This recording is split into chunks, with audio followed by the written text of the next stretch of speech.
She was 13, handcuffed, face down on the hallway floor. A teacher screamed. Another filmed. But no one stopped it. The officer slammed her against the locker, zip-tied her wrists until they turned purple, and dragged her out in front of her entire class. Her crime?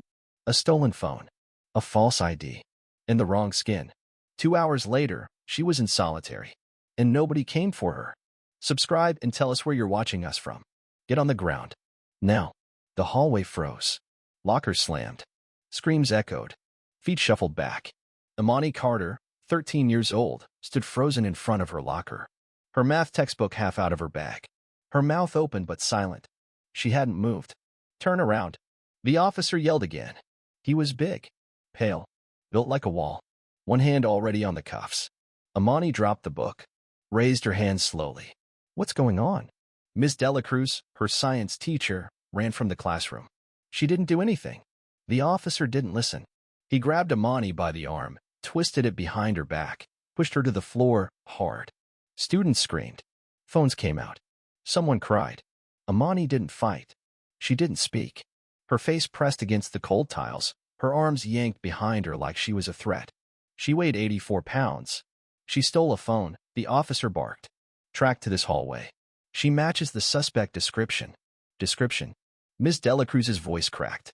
She's a kid. But it didn't matter. The cuffs clicked tight. Too tight. Her fingers went numb. I didn't take anything, Emani whispered. No one heard her. The officer dragged her down the hallway, past the windows, past the students, past her locker, the one with her name written in big, bold letters. Emani Carter, honor roll. Outside, she was pushed into the back of a cruiser. No backpack. No phone call. No explanation. The ride to the station was silent. In the back seat, Emani stared at her shaking hands.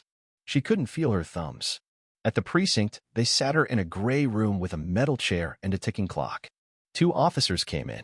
1 male, 1 female. You were seen leaving the girls' locker room at 11:28, the woman said. That's when the phone disappeared. Emani shook her head. I didn't go in the locker room. The man leaned in. We have a witness. Who? No answer. We have surveillance. Then show it. Still silence. Emani looked down. She didn't have a phone. Her mom couldn't afford one. Not yet. At 3:17 p.m., they fingerprinted her. At 4:09 p.m., they booked her as a juvenile offender. At 5:44 p.m., she was placed in a cell. No lawyer. No call. No parent. Just a cold bed. A locked door. And a paper that said, Emani Carter, pending theft investigation. She didn't cry. Not yet. But she was already planning. Emani didn't sleep that night. The bed was hard. The lights never turned off. Every few minutes, the metal door buzzed as someone walked by.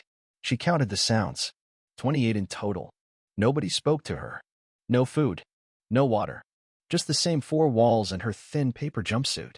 She didn't know what time it was. There was no clock inside. But her body told her it was morning when the door opened. A woman with a clipboard stepped in. Emani Carter? Emani nodded.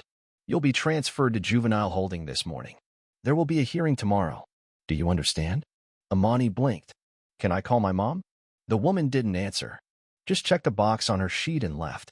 By 8 a.m., Emani was shackled at the ankles and wrists and placed into the back of a transport van.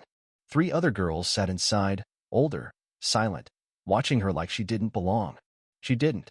At the juvenile facility, they took her shoelaces, her hair tie, her socks. They handed her new clothes, gray sweats, and a heavy hoodie. She sat through intake without speaking. Every adult she met, the guard, the nurse, the caseworker, called it a hold. A formality. A checkmark. Just until they could figure things out. But no one asked her side. They only repeated the words. You were seen. It matches your age. A phone was stolen. She was placed in Unit 4, 2 girls to her room. Her cellmate was named Kira, 15. In for fighting a teacher. Kira didn't talk much. Emani didn't ask. At lunch, the food was a scoop of something brown, a cold orange, and a slice of bread. She didn't eat. At group therapy, she was told to introduce herself. She didn't. By 6 p.m., she sat in the corner of her room, knees pulled tight to her chest. And still, no one had told her mother. Across the city, Leona Carter had called every station in the district. No one had Emani. No one had processed her. No one even admitted there'd been an arrest. When she called the school, the secretary stuttered through an apology. We were told not to interfere. It was a police matter. She's 13, Leona snapped. She doesn't even own a phone. We were just following protocol, ma'am. The call ended with no answers. At 9:14 p.m., Leona drove to the nearest station again. She waited, then demanded, then cried. Finally, a man in a tie stepped out. We've located her, ma'am. She's at Metro Youth Detention. Theft investigation. You can't see her until morning. Leona's knees buckled, because for the first time, she realized her daughter wasn't in trouble. She was in danger. The courtroom was freezing. Emani sat in the front row, wrists still cuffed, ankles chained. Her sweatshirt sleeves pulled over her hands. Her eyes bloodshot from fluorescent lights that never turned off. Across the room, a judge sat behind a tall bench, tapping a pen against a folder. Case 437C. Emani Carter. Juvenile theft. No one looked at her. Her public defender leaned in, a tired man with paperwork under his arm and coffee on his breath. Just answer yes or no. Don't speak more than you have to. Emani stared at him. You believe I did it? He didn't answer. The prosecutor stood, young, polished, rushed. Your Honor, we're requesting continued detention. The stolen phone was never recovered. The school witness confirmed the subject was in the area at the time of the incident. Which witness? Emani asked softly. The judge looked up, annoyed. Miss Carter, you speak through your attorney. The prosecutor kept going. Given the age match, location, and behavioral record. Objection, the defender said. She has no behavioral record. The judge raised an eyebrow. That true? Yes, sir. Honor roll student. No priors. No school discipline. The judge paused, then sighed. And the stolen item? Still missing, the prosecutor admitted. Then I'm continuing to hold until the next hearing. 48 hours. Let's get the evidence straightened out. He banged the gavel. Emani's throat closed. Her lawyer leaned in. We'll figure this out. She wanted to ask when, but the guards were already pulling her up. Outside the courtroom, Leona stood behind the glass barrier, fist clenched. She wasn't allowed in the hearing, too disruptive, they'd said. A caseworker escorted her to a bench. You'll get to see her briefly. When Emani appeared, her mother gasped. Her baby looked like someone else. Shoulders sunken, wrists bruised, eyes empty. They sat across from each other in a small room with one camera. Mama, Emani whispered. I'm here, baby. I'm here now. I'm gonna fix this. They think I stole a phone. Leona nodded. I know. I told them you didn't. I told them we don't even have one. Emani hesitated. Someone said they saw me, but I was in class. Then we'll prove it. The door opened. Time was up. Emani stood slowly. Mama, will they let me out soon? Leona smiled, but her eyes burned. Of course. Just a little longer. But as she left, Leona's face changed. Because she knew the truth. They didn't care about innocence. They cared about closure. And Emani fit the file. Emani was asleep when the door buzzed open. 2 guards entered, faces blank. Get dressed. You're being moved. She sat up, confused. Where? No answer. They handed her a trash bag with her clothes, the same one she'd worn during the arrest. Dirty, wrinkled, cold. She pulled them on silently. It was 2:13 a.m. They walked her out through the side exit. No explanation. No paperwork. Outside, a black van waited. Inside, it smelled like bleach and rubber. They didn't cuff her this time. They didn't need to. She didn't speak. Across the city, Leona woke up in a panic.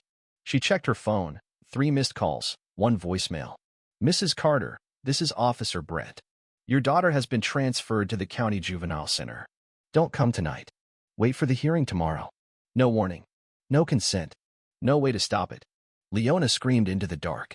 Emani arrived at the new facility just before dawn. It was different from the last, bigger, louder, colder. A different uniform. A new number. Number 1428. She wasn't Emani anymore. She was an entry in a system that had never been meant for her. Intake took 2 hours. She was fingerprinted again. Retinal scanned. Photographed twice. Once facing front, once in profile. Then assigned to Unit C.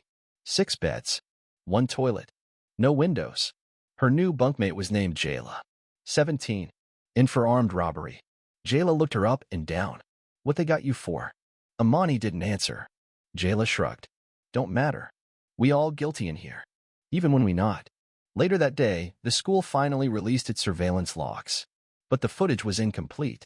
The hallway camera where the phone went missing? Offline during the incident. The locker room? No visual ID. The teacher who'd vouched for Emani's alibi? I saw her enter the building that morning, he said in a written statement. I assumed she was in class. No one confirmed it. The timeline stayed blurry. And the only thing the prosecutor needed was reasonable suspicion.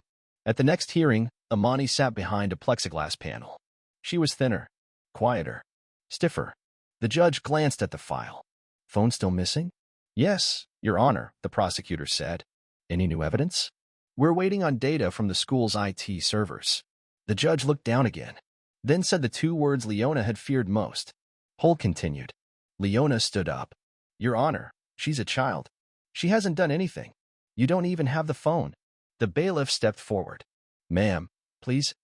You're destroying her. You're letting this happen. The gavel slammed. Remove her from the room. Leona screamed as they dragged her out. And Emani just sat there. Because by now, she understood. This wasn't about justice. It was about compliance.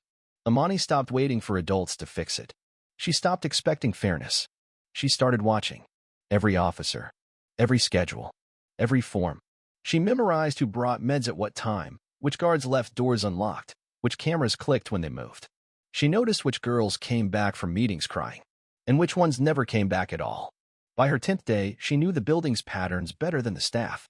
She still didn't talk much, but she listened. She paid attention.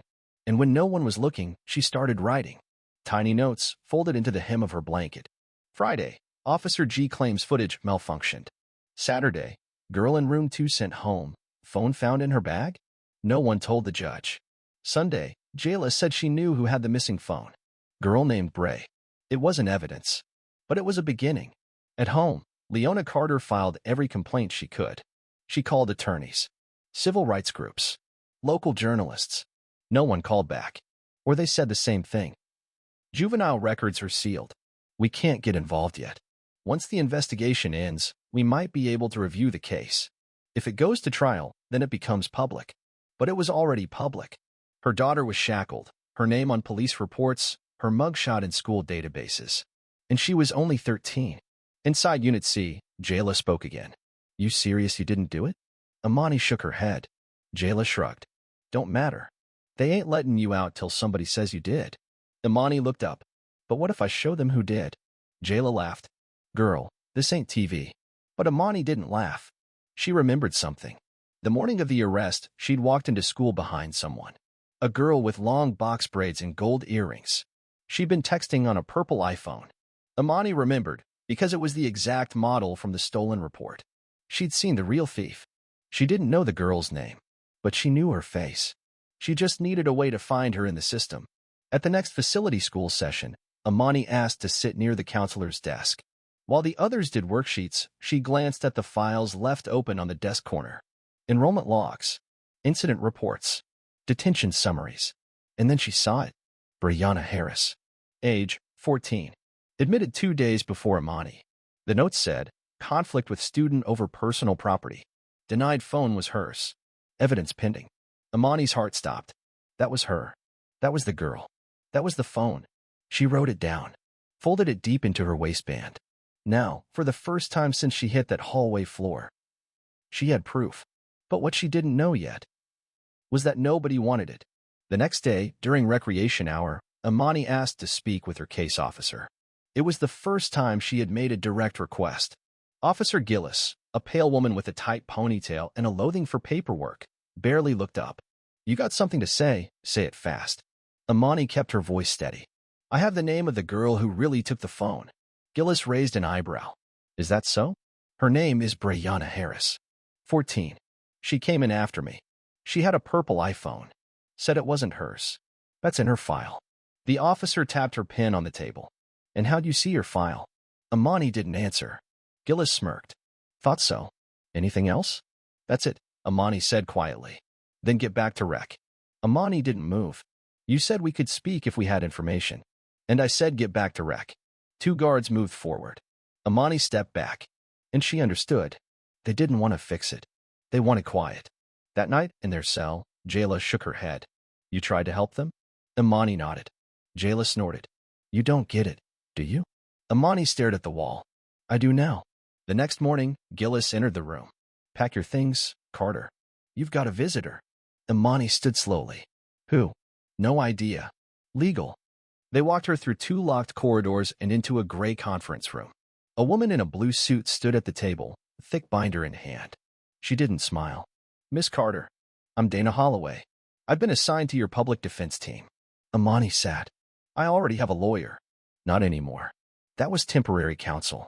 She opened the binder. I've reviewed your file. No fingerprints. No video. No phone recovered. You're here on the basis of one student's statement, a girl who didn't see the theft. She looked up. I want to help you, but I need more. Emani pulled a folded scrap of paper from her sleeve. She placed it on the table. Dana opened it. Read the name. Paused. Brianna Harris? Emani nodded. I saw her with the phone. Dana leaned back slowly, then smiled. Now we're getting somewhere. But that smile faded fast, because the next morning, Dana returned with new files. And the news that made Emani's stomach drop. They moved Brianna overnight. Transferred her out of juvenile holding. Her records are sealed. What does that mean?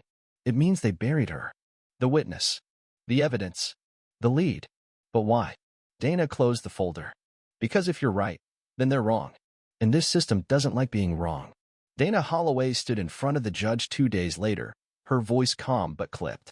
Your Honor, we are filing a formal motion to dismiss all charges against Emani Carter on the basis of insufficient evidence, missing material witnesses, and procedural misconduct. The judge didn't flinch. Has the prosecution responded? The prosecutor, same young man from before, a little less confident now, stood. We were unable to locate the witness known as Brianna Harris. Her transfer was administrative, and her testimony was not officially recorded. Convenient, Dana said flatly. Objection, the prosecutor snapped. The judge raised a hand. Enough. He turned to Dana. You have no physical evidence, no confession, and your only eyewitness is no longer available. He looked down at the file, then said 5 words. We'll resume in 1 week. Dana blinked. 1 week? The court wants to give time for further review. In case the witness is relocated. Dana pressed her lips together. Understood. But she didn't believe it. Neither did Emani. Back in Unit C, the other girls had started calling her innocent. Yo, innocent? You eaten that orange? Innocent. Trade you my cookie for your chips. They said it as a joke. But some of them meant it. Jayla watched from the corner. You know they don't care, right? Emani didn't answer. They gone drag this until you break. Or until school forgets. Or until you mess up once, then they say, see? We were right. Emani whispered. I won't break. Jayla smirked. That's what they hate the most. At the next lawyer visit, Dana brought in a thin file. She looked tired. Angry. I filed an appeal with the county juvenile board. But I got a call this morning. They flagged the motion. Emani tilted her head. What does that mean? It means someone's watching this case. Closely. And they don't want it over yet. Why? Dana leaned forward. Because if we prove you were arrested falsely, your mother can sue the department, the school, the city, the officer who threw you on the ground. She paused. And they'd rather let a kid rot for 60 days than admit they were wrong for one. Emani looked down. So what now? Dana placed a hand on the file. Now we prepare. Carefully. Thoroughly. No mistakes. No shortcuts. And if that's not enough? Dana didn't answer.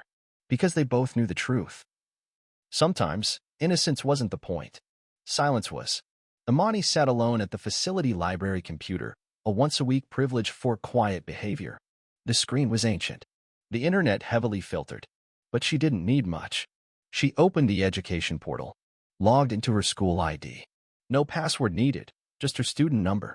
From there, she searched the student roster. Access was limited. But there was one thing she could see. Class attendance logs. She typed Brianna Harris. Access denied. She tried again, this time searching by date, the day the phone was reported stolen. Then she cross-checked her own name. And what she saw made her stop breathing. She had been marked absent. That's not right, she whispered. She'd been in homeroom. She remembered. Then she saw the teacher's name. Mr. Delroy. She remembered his face. Kind. Fast talker. Always late with grades. He hadn't defended her at the hearing. Hadn't spoken up. Hadn't submitted a statement. She clicked the Notes tab. One entry stood out. Absent confirmed. No explanation. No question. Just that. Someone had marked her out when she was in, and that meant her alibi had never even been considered. At their next meeting, Emani slid a sheet of paper across the table. Dana looked down. It was a printout. Class records. Attendance log. Highlighted. Where'd you get this? School portal. I logged in. Dana raised an eyebrow. You memorized your login? I never forgot it. Dana read the notes. This changes everything. Will the judge care? Dana didn't answer right away. If we get the teacher on record, yes. And if he refuses? Dana closed the file. Then we subpoena. But Emani didn't look satisfied.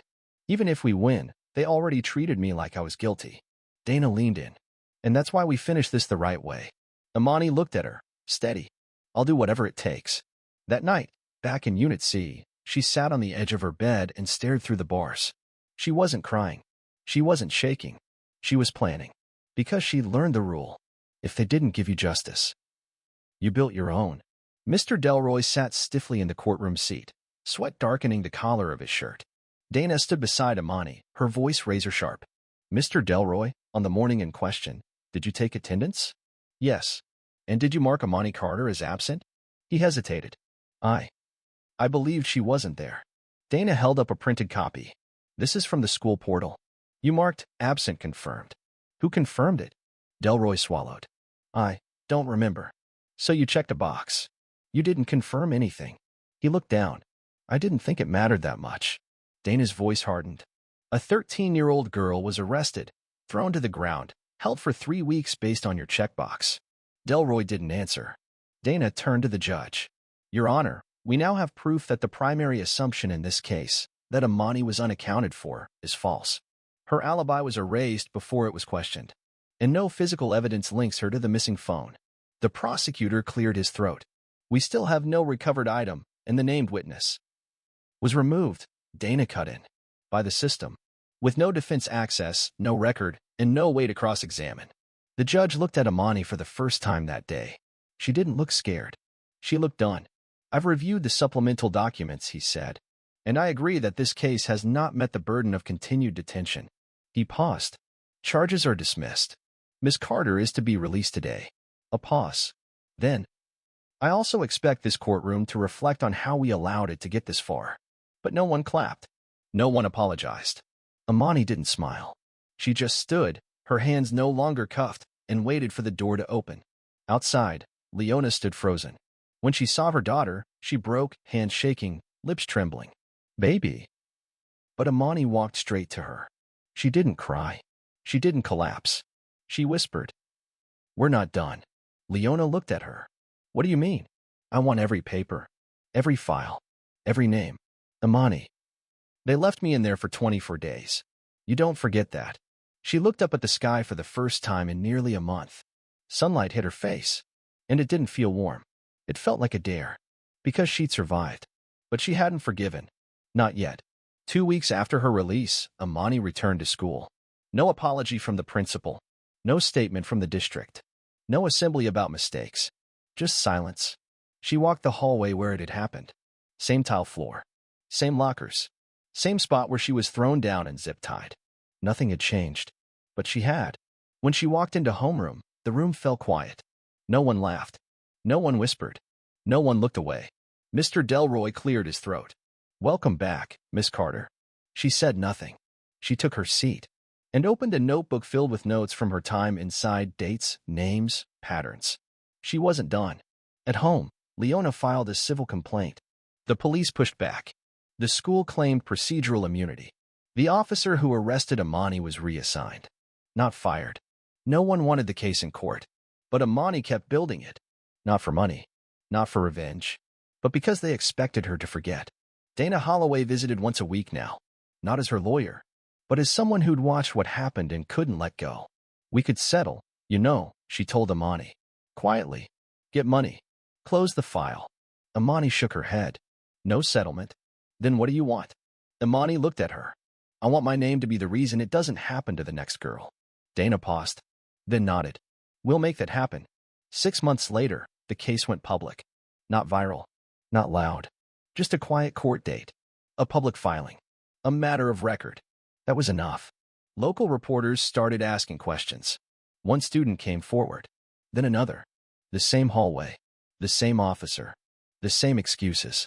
And suddenly, Emani wasn't alone anymore. She still didn't speak much, didn't give interviews.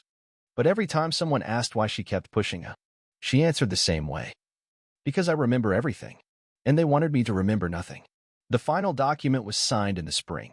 Policy reform, internal audit, voluntary resignation. No one said her name, but she sighed, buried in the language. In response to the case of EC, procedures surrounding juvenile detainment and in-school enforcement shall be reviewed. It wasn't justice, but it was proof that they tried to forget her and failed. Share your thoughts in the comments below, and don't forget to like and subscribe for more stories that inspire action and hope.